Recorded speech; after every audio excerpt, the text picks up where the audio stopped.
கர்த்தருடைய பரிசுத்தமுள்ள நாமத்திற்கு ஸ்தோத்திரம். இன்றைய நாளின் கர்த்தருடைய வார்த்தையாக எரேமியா தீர்க்க தரிசன புஸ்தகம் 18வது அதிகாரம் 19வது வசனம். கர்த்தாவே, நீர் என்னை கவனித்து என்னோட வழக்காடுகிறவர்களின் சத்தத்தை கேளும். இந்த இடத்திலே எரேமியாவின் ஜெபம் அல்லது இதை எரேமியாவின் புலம்பல் என்றே சொல்லலாம்.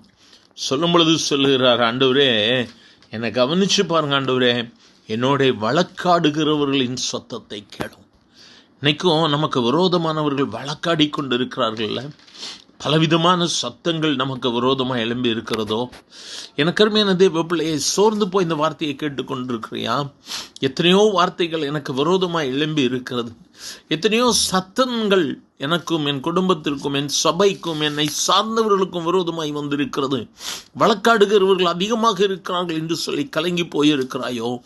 எரேமியா சொல்கிறார், கர்த்தாவே என்னை கவனித்து பாரும், என்னை கவனித்து பாரு. இந்த நாள் ஆண்டவர்கிட்ட கேட்கலாம், ஆண்டவரே என்னை கவனிச்சு பாருங்கப்பா, என் கூட வழக்காடுகிறவங்க நிறைய பேர் இருக்காங்க ஆண்டவரே, என்னால் முடியல ஆண்டவரே, சோர்ந்து போயிட்டேன். எலியாவை போல் ஒரு கெபிக்குள்ளே ஓடி போயிடலான்னு பார்க்குற இடம் இல்லை ஆண்டவரே, நான் எங்கே போவேன், எங்கே ஒளிந்து கொள்வேன் என்று சொல்லி கலங்கி போயிருக்கிறாயோ? இந்த கர்த்தர் உன்னோடு கூட பேசி கொண்டிருக்கிறார். நீ செய்ய வேண்டிய பயணம் வெகு தூரம். தேவ பிள்ளையே, உன்னை நீயே ஆராய்ந்து பார்த்து எழும்பு உன் ஸ்தானத்தை விட்டு. நீ சொல்ல வேண்டிய பயணம் வெகு தூரம். இன்னும் வெகு தூரத்தில் கர்த்தர் உன்னோடு கூட இருக்க போகிறார். உன் பிள்ளைகளை வழிநடத்தி உன் பிள்ளைகளின் பிள்ளைகளை காணும்படியான மேன்மையான ஆசீர்வாதங்களை கர்த்தர் உனக்கு கொடுக்க போகிறார். கர்த்தாவே என்னை கவனித்து பாரும் ஆண்டவரே, என்னோடு கூட பேசும் ஆண்டவரே, எனக்காக நீர் வழக்காடும் என்று சொல்லி இன்று அவருடைய சமூகத்தில் எல்லாவற்றையும் ஒப்பு கொடுக்க போகிறோம். ஆண்டவருடைய சமூகத்தில் அர்ப்பணித்து எனக்காக நீர் போராடும், எனக்காக நீர் பேசும் ஆண்டவரே, எனக்காக நீர் எல்லாவற்றையும் பொறுப்படும் என்று சொல்லும் பொழுது இந்த நாளில் நிச்சயமாக நாம் அற்புதத்தை காண முடியும். கர்த்தர் நமக்காக யுத்தம் பண்ணுவார். நீங்கள் அமர்ந்திருப்பீர்கள், நான் உங்களுக்காக யுத்தம் பண்ணுவேன் என்று சொன்ன ஆண்டவர் இன்று நமக்காக யுத்தம் பண்ணுவார். கர்த்தரை நோக்கி பார்த்த முகங்கள் பிரகாசம் அடைந்தன. கர்த்தரை நோக்கி பார்த்தவர்கள் வெட்கப்பட்டதாக சரித்திரமே எல்லாருமே ஆனவர்களே. இன்றைய நாளிலும் நாம் கர்த்தரை நோக்கி கூப்பிட போகிறோம்.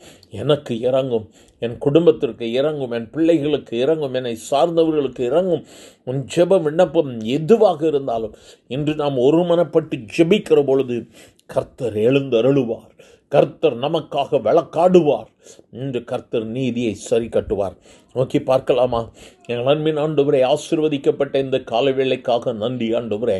நன்றியுள்ள இருதயத்தோடு கூட உம்மை ஸ்தோத்திரிக்கிறோம். கண்ணீரோடு கூட எனக்காக ஆண்டவரே, யார் எனக்காக பேசுவார்கள்? வழக்காடுகிறவர்கள் அதிகமாகி விட்டார்கள்.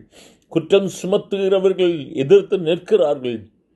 எனக்கு உதவி செய்ய யாருமில்லை என்று சொல்லி கலங்கி போயிருக்கிற உம்முடைய பிள்ளைகள் மேல் தேவாவியானவர் தம்முடைய கரத்தை வைத்து விடுதலை கொடுக்கிற தயவிற்காய் ஸ்தோத்திரம்.